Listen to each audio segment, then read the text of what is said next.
Hello students, कैसे हैं आप। आज का हमारा टॉपिक है मेटल्स एंड नॉन मेटल्स। बहुत ही इंपॉर्टेंट क्वेश्चन है, 8th क्लास में 10th क्लास में आता है मेटल्स और नॉन मेटल्स के बारे में कि उनकी फिजिकल प्रॉपर्टीज, केमिकल प्रॉपर्टीज, दोनों के बीच में डिफरेंस आते हैं। देखिए, सबसे पहले हमें समझना होगा कि मेटल नॉन मेटल्स एग्जिस्ट कैसे करते हैं। तो 8th क्लास में से मिनरल्स निकलते हैं। मिनरल्स को दो तरह से कैटेगराइज किया जाता है, मेटल्स और नॉन मेटल्स। दोनों में डिफरेंशिएट होते हैं, निकलते 8th क्लास में से ही है। तो सबसे पहले आइए चार्ट पे, आपको चार्ट पे देखते हैं कि क्या क्या इसमें दोनों में डिफरेंस है। सबसे पहले फिजिकल प्रॉपर्टीज को पढ़ेंगे, उसके बाद हमारी कुछ केमिकल प्रॉपर्टीज है उनको भी देखेंगे डिटेल में। टॉपिक बड़ा है, ध्यान से समझना है आपको, ठीक है। सबसे पहले हम फिजिकल प्रॉपर्टीज में पढ़ते हैं अपीयरेंस। देखो, मेटल्स जो होते हैं, metals are lustrous and shiny, मतलब उनमें चमक होती है और उनमें शाइननेस होती है। उनको हम उनके ऊपर कोटिंग भी कर सकते हैं मेटल्स के ऊपर। वेयरएज नॉन मेटल्स है नॉन लस्ट्रस, इनमें कोई शाइन नहीं होती, कोई चमक नहीं होती और उनके ऊपर कोई कोटिंग भी करना मुश्किल होता है। Second one is your state. State में देखा जाए तो metals are solid, all metals are solid होते हैं एक्सेप्ट मरकरी, क्योंकि because mercury is a metal but it is liquid at room temperature. And condition से देखी जाए नॉन मेटल्स का, तो non metals can be solid, liquid and gas. तीनों states में ये पाए जाते हैं, ठीक है। थर्ड प्रॉपर्टी है हार्डनेस। हार्डनेस हम कठोरता जिसको बोलते हैं। तो हार्डनेस देखी जाए तो metals are hard and strong, इनका जो प्रेशर यदि हम इन पे दें तो ये हार्ड होते हैं। Whereas non metals are soft and brittle, soft होते हैं कंपेरिजन टू मेटल्स। ये सॉफ्ट होते हैं, ब्रिटल होते हैं, बहुत जल्दी यदि हम इनको हैंडलिंग करेंगे बहुत जल्दी ब्रेक हो जाते हैं। मैलेबिलिटी, अब देखिए मैलेबिलिटी क्या होती है। मैलेबिलिटी जब एक प्रॉपर्टी होती है किसी मेटल्स की जिसमें से उनकी शीट्स बनाई जा सकती है, चादरें बनाई जा सकती है। तो all the metals are mostly malleable, मतलब इनकी शीट्स बन सकती है। Whereas non metals are non malleable, इनको यदि आप बीट करोगे, प्रेस करोगे तो शीट्स नहीं बन सकती, ब्रेक हो जाएंगे। Second next one is ductility. All the metals are ductile. Ductile means इनमें से मेटल्स के वायर्स बन सकते हैं। आप देखते हो कि जैसे आयरन है, लोहा है, लोहे के सरिये बनते हैं, तार बनते हैं, पतले पतले शीट्स बनती हैं। तो मेटल्स आर मेलेबल भी होते हैं, डक्टाइल, इनके वायर्स बन सकते हैं। Whereas non metals are non ductile and non malleable, ठीक है। उसके बाद your next property is your opacity. अब ओपेसिटी क्या होती है, देखिए यदि हम मेटल्स की थिन शीट्स बनाते हैं, यानी मेलेबिलिटी के द्वारा यदि इनकी शीट्स बनती हैं और पतली से पतली चादरें जो बनती हैं वो भी कैसी होंगी, ओपेक होगी। ओपेक मतलब you can not see apart from that, उनमें से आप देखोगे तो नहीं दिखाई देगा, मतलब रुक जाएगा। और ये जो शीट्स बनती है, यदि थिन शीट आप बनाने की कोशिश भी करोगे, वैसे तो बन नहीं पाएंगे कि बनती भी है किसी तरीके से, तो वो कैसे होंगी, ट्रांसपेरेंट होंगी, मतलब आप हर बार देख सकते हो।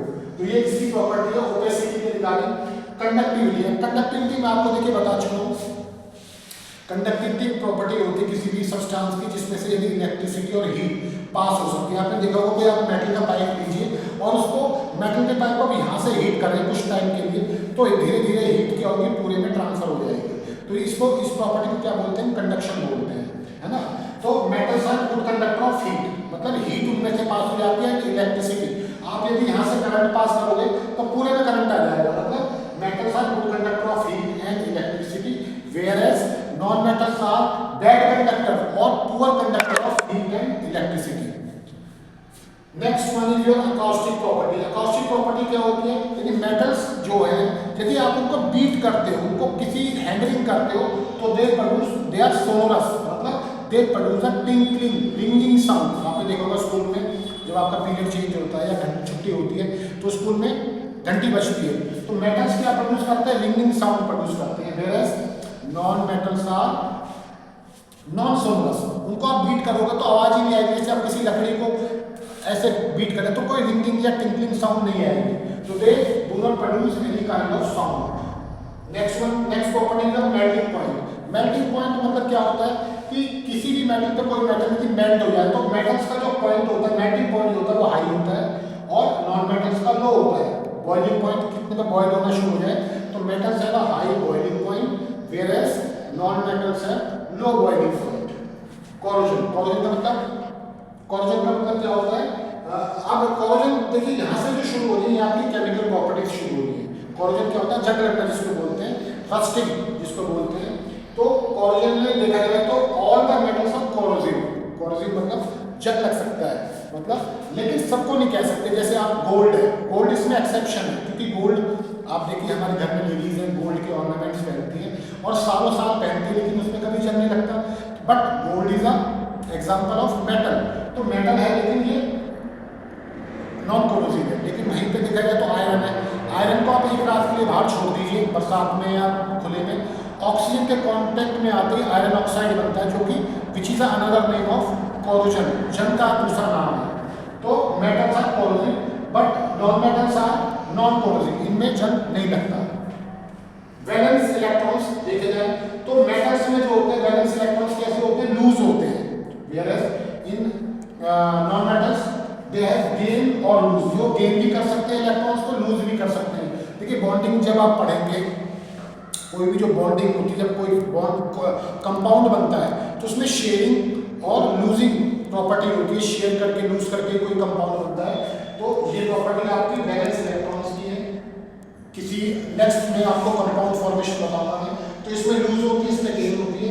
रिएक्शन विद ऑक्सीजन, अब मेटल्स जब रिएक्ट करते हैं ऑक्सीजन के साथ तो क्या होता है, देखिए normally when metals react with oxygen तो दे फॉर्म मेटल ऑक्साइड्स, तो मतलब they form basic oxides. But in case of non metals they form acidic oxides, acidic होते हैं। तो ये उसकी ऑक्सीजन के साथ जब क्रिया करते हैं मेटल्स, तो वो प्रॉपर्टी है। इलेक्ट्रोनेगेटिविटी की बात करें तो इलेक्ट्रोनेगेटिविटी, तो मेटल्स है लो इलेक्ट्रोनेगेटिविटी, यानी मेटल्स की जो इलेक्ट्रोनेगेटिविटी होती है वो कम होती है, वेयरएज नॉन मेटल्स है high electronegativity, electronegativity. Reactive nature, अब रिएक्टिव नेचर की बात करें तो they are reducing agent, reducing agents मतलब वो बहुत ज़्यादा रिएक्टिव भी होते हैं। और ऑक्सीडाइजिंग एजेंट, ये कैसे होते हैं, non metals are oxidising agents. ये सारी प्रॉपर्टीज आपकी इसमें अपने केमिकल प्रॉपर्टीज अभी चल रही है। एग्जांपल्स की बात करें तो examples of metals are gold, silver, copper, aluminium, all these are examples of metals. And non metals के एग्जांपल्स क्या है, ऑक्सीजन है, सल्फर है, हाइड्रोजन है, these all are the examples of non metals. Hopefully आपको जानकारी अच्छी लगी होगी और डिटेल में आप अपना चाहें तो टेक्स्ट बुक से जानकारी ले सकते हैं, क्योंकि केमिकल प्रॉपर्टीज में आपको केमिकल रिएक्शंस लिखना बहुत जरूरी है। यदि आप केमिकल रिएक्शंस लिखते हैं तो और अच्छे एग्जाम मतलब एग्जामिनर के सामने एक अच्छा शो होता है। आप फिगर बनाएं, एग्जाम्पल्स लिखें, पॉइंट वाइज लिखें, डिटेल में करें, तो आप इसको और भी अच्छे से समझा सकते हैं, शो कर सकते हैं। ठीक है, ये सारी जानकारी आपको मैंने इसके मेटल्स और नॉन मेटल्स के बारे में दी, तो और भी आप देख सकते हैं, जैसे पिंक साउंड है, इसके बारे में डिटेल्स में देख सकते हैं। अच्छा, कुछ इनके वो भी होते हैं कि आप जैसे हमने मरकरी के बारे में देखा या गोल्ड के बारे में देखा, तो ऐसा नहीं है कि सारी हार्ड एंड फास्ट ही है, उसमें कुछ ना कुछ आपको अलग एग्जाम्पल्स ऐसे भी मिलेंगे जो उनसे हल्के फुल्के डिफरेंस हो सकते हैं, वो आप उनको थोड़ा सा नोट कीजिए, क्योंकि उससे और आप डीपली नॉलेज आपकी बढ़ेगी। होपफुली आपको जानकारी अच्छी लगी होगी। यदि आपको जानकारी अच्छी लगी है तो वीडियो को लाइक कीजिए, कमेंट कीजिए, शेयर कीजिए अपने फ्रेंड्स में। बहुत इंपॉर्टेंट क्वेश्चन है, डिटेल में आता है इसके बारे में, और हमारे वीडियो को सब्सक्राइब कीजिए। इस तरह की वीडियो को आपको हम और डिटेल्स में आपको बताते रहेंगे। यदि आप किसी और वीडियो के बारे में जानकारी चाहते हैं तो कमेंट में लिख के दीजिए, जिसमें आपको मतलब कोई दिक्कत आ रही है, समझ में नहीं आ रहा, तो हम पूरी जानकारी आपको उसके बारे में डिटेल में देंगे। Thank you very much.